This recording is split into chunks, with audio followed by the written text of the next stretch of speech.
ইবনে উমর রাদিয়াল্লাহু তাআলা আনহু বলেন, ফারাজা রাসূলুল্লাহ সাল্লাল্লাহু আলাইহি সাল্লাম যাকাতাল ফিতরে সাআন মিন তামরিন ওয়া সাআন মিন শাইরিন। আল্লাহর নবী এক সা ফিতরা ফরজ করেছেন খেজুর হতে, গম হতে।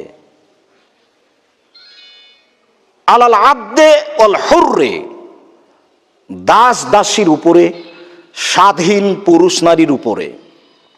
ওয়া যাকারি ওয়াল উনসা, পুরুষদের উপরে, মহিলাদের উপরে। মিনাল সাগিরিন ওয়া কাবিরিন, ছোটদের উপরে, বড়দের উপরে। মিনাল মুসলিমিনা, যারা মুসলিম। ওয়া আমারা বিহা আন তুআদ্দা ক্বাবলা খুরুজিন নাস ইলা সালাত, আর ফিতরা বের করতে হবে মানুষের ঈদের মাঠে যাওয়ার পূর্বে। তিনি আদেশ করেন ফিতরা বের করতে হবে ঈদের মাঠে যাওয়ার পূর্বে।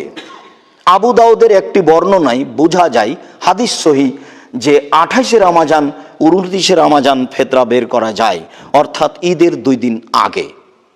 নিতান্তই কেউ যদি ফিতরা আগে বের করতে চায় তাহলে 28 রমজানে বের করতে পারে। 28 রমজানের পূর্বে ফিতরা বের করা যাবে না, এইটাই চূড়ান্ত হিসাব। আগে যদি কেউ বের করে তাহলে তার কাজটি রাসূল সাল্লাল্লাহু আলাইহি সাল্লামের সুন্নাত অনুযায়ী হবে না, কাজটি হবে দলিলবিহীন। তবে রাসূল সাল্লাল্লাহু আলাইহি সাল্লাম যেদিন জোরালোভাবে আদেশ করেছেন সেই দিন হলো ঈদের মাঠে যাওয়ার পূর্বে। আমি মনে করি যে আপনারা তার সাক্ষ্য যে আপনাদের পিতাগণ ফিতরা বের করতেন ঈদের মাঠে যাওয়ার পূর্বে, আপনাদের খুব মনে আছে। এবং ওই যিনি দায়িত্বশীল সর্দার তার বাসাতে রেখে এসে গোসল টোসল করে বের হতেন, এটাই নীতি ছিল। কিভাবে প্রথম রমজানে চলে আসলো, 15 রমজানে চলে আসলো, ইচ্ছে মতো চলে আসলো। সেটাই যদি হয় তাহলে রাসূল সাল্লাল্লাহু আলাইহি সাল্লাম বললেন যে ফারাজা রাসূলুল্লাহ সাল্লাল্লাহু আলাইহি সাল্লাম যাকাতাল ফিতরে তুহরান লিসিয়াম ও তুমাতান লিল মাসাকিন, সিয়ামকে পবিত্র করার জন্য মিনাল লাগবে ওর রাফাস। সিয়াম অবস্থায় মানুষের অশ্লীল কথা হয়ে যেতে পারে, অপ্রয়োজনীয় কথা হয়ে যেতে পারে। এই সিয়াম অবস্থায় পুরো মাসে যে অপছন্দ অপ্রয়োজনীয় কথা কর্ম হয়ে গেছে, এইটাকে পবিত্র করার জন্য ফিতরা। তো যদি 15ই রমজানে দিয়ে দিই তাহলে পবিত্র করবে কি? তো আগেই কাজ হয়ে গেছে, পবিত্র হয় কি করে? এই বিবরণে বোঝা যায় যে এটা আগে হবে না, পরেই হবে। সাথে সাথে আরো বলা হয়েছে এটা ফকির মিসকিনদের খাদ্য। সম্মানিত মসজিদের মুসল্লি, অত্র বিবরণের প্রথম কথা যে 1 সা ফিতরা দিতে হবে, 1 সায়ের কম ফিতরা দেওয়া যাবে না, এ কথাই ঠিক। আবু সাঈদ খুদরি রাদিয়াল্লাহু তাআলা আনহু বলেন, লাম নাজাল নুখরিজু, আমরা নিয়মিত 1 সা করে ফিতরা বের করে আসছিলাম, আমরা সাহাবীগণ ফি আহাদিন নবী সাল্লাল্লাহু আলাইহি ওয়াসাল্লাম, রাসূলের যুগ থেকেই 1 সা ফিতরা বের করে আসি। কাদেমা মুআবিয়া তো হাজ্জান ও মুতামিরান, মুআবিয়া রাদিয়াল্লাহু তাআলা আনহু সিরিয়া থেকে আসলেন হজের উদ্দেশ্যে অথবা উমরার উদ্দেশ্যে। ফাকাল্লামান নাস, তিনি এসে জনগণের সামনে বক্তব্য দিলেন। তখন উমরের যুগ বা উমর পার হয়ে গেছেন, এরকম একটা যুগ, রাসূলের যুগ নয়, আবু বকর সিদ্দিকের যুগ নয় রাদিয়াল্লাহু তাআলা আনহু। তো মুআবিয়া রাদিয়াল্লাহু তাআলা আনহু এসে জনগণের সামনে বক্তব্য দিলেন। বক্তব্যের এক পর্যায়ে তিনি বললেন, আন্না মুদাইনে মিন সামারাই শাম তাদিলু সান মিন তামরিন, সিরিয়ার অর্ধশা গম মদিনার 1 সা খেজুরের সমান। তার মানে তিনি মূল্যর হিসাব করে এই কথা বললেন। সিরিয়ার অর্ধশা গমের মূল্যে 1 সা খেজুর পাওয়া যাবে। ফাখাজান নাস বিদালিকা, মানুষ তখন এটা গ্রহণ করে নিল। এইভাবে মানুষ আমল করতে লাগলো। আবু সাঈদ খুদরি রাদিয়াল্লাহু তাআলা আনহু বলেন, লা আযালু উখরিজুহু কামা কুনতু উখরিজুহু, আমি 1 সাই বের করে যাব, যতদিন বের করব মাইস্ত, যতদিন বেঁচে থাকবো, যেভাবে বের করতাম আমি 1 সাই শস্য ফিতরা দিব, যেভাবে ফিতরা দিতাম মাইস্ত, যতদিন বেঁচে থাকবো। ফাকামা রাজুল মিনাল কওম, জনগণের মধ্য থেকে একজন দাঁড়িয়ে বলল, জান্নাম মুদ্দাইনে মিন কুমহিন, কেন অর্ধেক সা গম দিলে হবে না, অর্ধশা গম? ফাকালা, তিনি বলছেন, তিলকা কিমাত মুআবিয়া, আরে এটা তো মুআবিয়া রাদিয়াল্লাহু তাআলা আনহুর মূল্য হিসাব, আরে এটা তো মুআবিয়া রাদিয়াল্লাহু তাআলা আনহুর মূল্য হিসাব। ফালা আকবালহা, এটা আমি কখনো গ্রহণ করব না। ওলা আমাল বিহা, আমি এই কথার উপরে কখনো আমল করব না। হাদিস সহি, বাইহাকি, আবু দাউদ। সম্মানিত মসজিদের মুসল্লি, আমরা এখানে জরুরিভাবে যা বলতে চাইলাম তা হচ্ছে এক সায়ের কমে ফেতরা বের করতে হবে না। রাসূল সাল্লাল্লাহু আলাইহি সাল্লামের সুন্নাত পালন করতে চাইলে বা তার হাদিসকে মানতে চাইলে যদি অর্ধশা মানুষ ফেতরা বের করে তাহলে তা হবে মুআবিয়া রাদিয়াল্লাহু তাআলা আনহুর হিসাব, যা আবু সাঈদ খুদরি রাদিয়াল্লাহু তাআলা আনহু মূল্যর হিসাব বলে জোরালোভাবে নাকচ করেছেন। আবার সা হবে মদিনার সা, যেহেতু আবু হানিফা রাহিমাহুল্লাহ ইরাকের মানুষ, আর ইরাকের সায়ের মাপের পরিমাণ বেশি, এটা একটা পরিমাপ।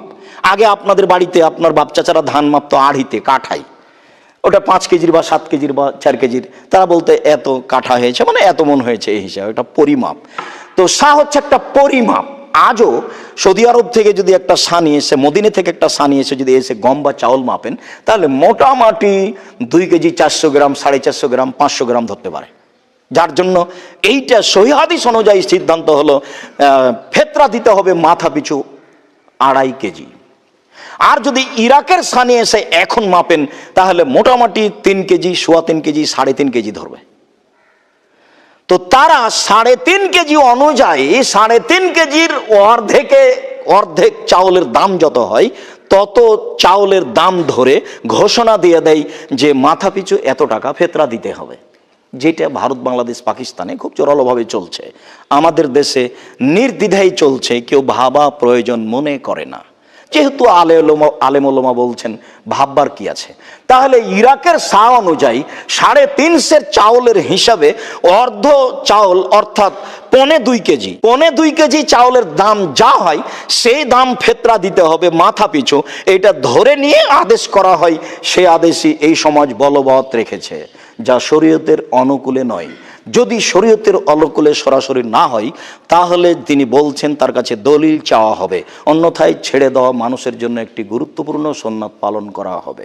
পরের কথা, শস্য দিতে হবে না মূল্য দিতে হবে? মূল্যের কথা হিসাব করেই মুআবিয়া রাদিয়াল্লাহু তাআলা আনহু অর্ধেক সায়ের কথা বলেছিলেন, যে অর্ধ সা গমের মূল্য যা, 1 সা মদিনার খেজুরের মূল্য তাই। যদি আজকে মূল্য হিসাব করে আমার এই দিনী ভাই বোনদেরকে বলি, তাহলে এখন আপনারা সৌদি আরবের দামি 1 সা খেজুর ধরেন 2.5 কেজি, তাহলে 2.5 কেজি খেজুরের দাম যত, ওই টাকা অনুপাতে যদি এখন গম দেন তাহলে তো কয়েক মন গম লাগবে। ধরে নেন 3000 টাকা কেজি খেজুর, একবারে যেটা ভালো খেজুর, আপনি ধনী মানুষ, তো 2.5 কেজি খেজুরের মূল্য অনুপাতে গম দিবেন, তাহলে ধরেন তাহলে 6000 আর 1500, 7500 টাকার গম যা হয় তাই ফেতরা দিতে হবে।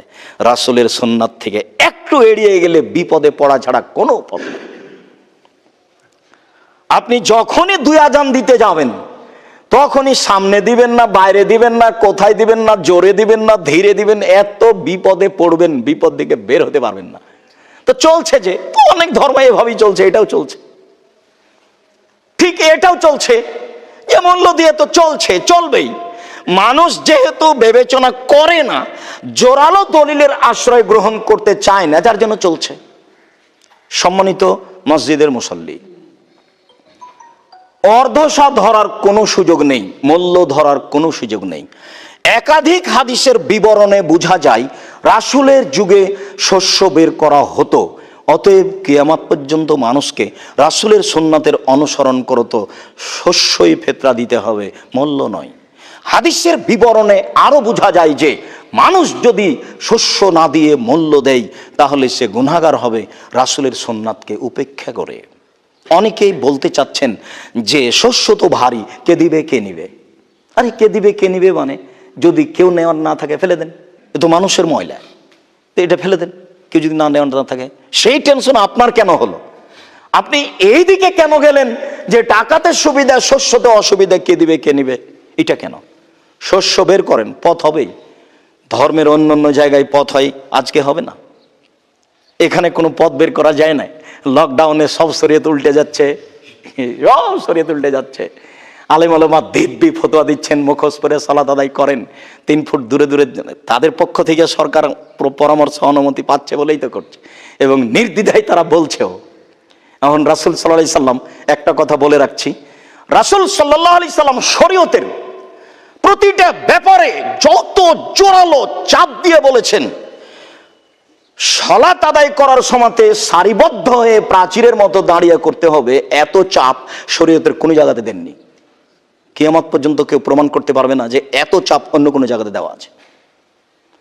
তার 23 বছর জীবনে কোনো একদিন কোনো এক সালাতে মুখামুখি হয়ে প্রাচীরের মতো হয়ে দাঁড়াও এ কথা না বলে তিনি শুরু করেছেন, তার কোনো প্রমাণ নেই।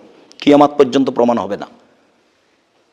এখন তো ইমাম কেবলার দিকে দাঁড়িয়ে আছে, পাগড়ি একটা পেঁচাচ্ছে, ময়লাযুক্ত পাগড়ি, আর ওদিকে একামাত চলছে। একামাতের যখন কাদকামতি সালা গেছে তখন উনি বলছেন আল্লাহু আকবার। উনি জীবনে কোনোদিন মুসল্লির মুখামুখি হয়ে বলেছেন, তার কোনো প্রমাণ হয় না। অথচ আল্লাহ রাসূল বলছেন প্রাচীরের মতো দাঁড়াও, মধ্যে ফাঁকা রাখো না। ওই যে দুজনের মধ্যে শয়তান ঢুকছে আমি দেখতে পাচ্ছি। আবার বলছেন যে মধ্যের ফাঁকা বন্ধ করো, যে ফাঁকা বন্ধ করবে তার জন্য জান্নাতে ঘর বানানো হবে। তা আলেম ওলামার পরামর্শ অনুযায়ী চলছে। ওইদিকে লাইন লাগিয়ে ব্যাংকে লাইন চলছে, কোনো সমস্যা নেই। লাইন লাগিয়ে ইফতারি নেওয়া হচ্ছে, কোনো সমস্যা নেই। ঝগড়া করছে লাইন লাগিয়ে, কোনো কথা নেই। সব এসে এখানে ঢুকে গেছে। সম্মানিত মসজিদের মুসল্লি, বলছিলাম যে শস্য দিয়ে ফিতরা আদায় করতেই হবে, মূল্য দিয়ে নয়। তারপরের জরুরি কথা যে ফিতরা দিতে হবে ঈদের মাঠে যাওয়ার পূর্বে, বন্টন করতে হবে কখন? হাদিস, একাধিক হাদিস লক্ষ্য করলে বোঝা যায় যে এসে বন্টন করতে হবে সেই দিনই বা যেদিন সহজ হয়। বুখারী মুসলিমের এক হাদিসে বোঝা যায় যে আবু হুরায়রা রাদিয়াল্লাহু তাআলা আনহুকে ফিতরার দায়িত্ব দেওয়া হয়েছিল।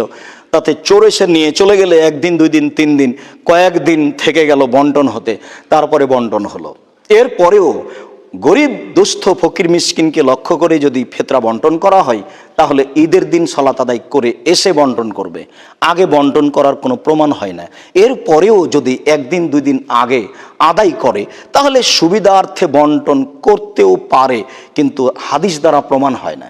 হাদিস দ্বারা এটাই প্রমাণ হয় যে সালাতে যাওয়ার পূর্বে আদায় করবে আর এসে বন্টন করবে, এটাই সুন্নাত, যা আগে থেকেই আমাদের পরিবারে বাপদাদাকে দেখেছি এইভাবেই তারা পালন করতেন। সমাজের লোকগুলির উপরে শরীয়ত এভাবেই চালু ছিল।